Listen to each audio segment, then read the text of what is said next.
Oktay Bey günaydın. Günaydın. Şimdi siz benim yaklaşık 3 ayı aşkındır horlama protezi kullanan hastamsınız. İzninizle size bazı sorular soracağım. Bunu sormamdaki amaç şu.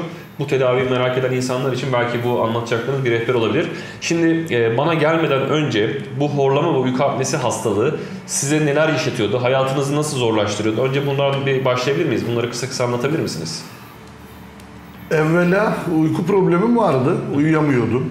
Yani uyumak istemediğim zamanlar oluyordu. Çünkü çok defaatle uyanıyordum. Eşim de rahatsız oluyordu. Gece uyuyamadığım için gündüz de tabii ki bir dönem dönem uyku problemlerim oluyordu. Evet.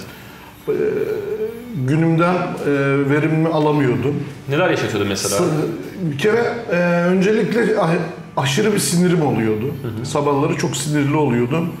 Şöyle ki çocuklarım artık onları okula benim bırakmamı istemeyecek seviyeye geliyordu. Hep bir gerginlik. İş yerinde yani odaklanamama. Uyumak istiyordum mesela gündüz. Uyumak istiyordum ama gece de uyumaktan korkar hale gelmiştim neredeyse. Evet. Bunun gibi problemlerim vardı. Ne gibi çözüm yöntemlerine başvurdunuz bize gelmeden önce?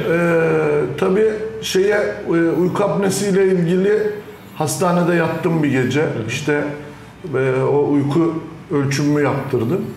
Onun neticesinde de bana maske takmamı kesinlikle şart olduğunu söylemişlerdi. Maskeyi araştırdım. Şimdi çocuklarım ufak.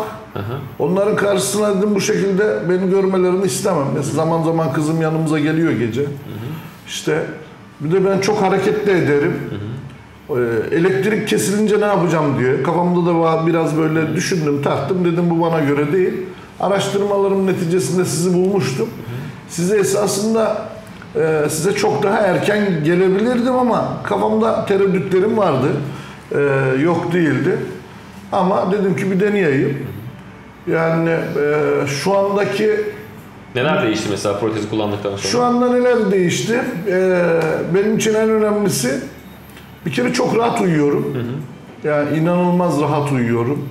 Bunu ailem de, arkadaşlarım da, iş arkadaşlarım da fark ediyorlar. Yani nasıl diyeyim? Çocuklarımla okula sıfır problem. Güle oynaya gidiyoruz. O sinirim, o sabah o gerginliğim ortadan kalktı kesinlikle.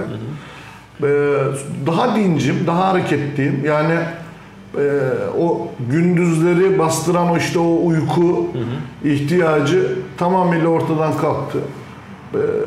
Odaklanabiliyorum. Kendimi işime verebiliyorum. Kesinlikle çok daha rahat. Güzel, çok güzel özetlediniz tedaviyi.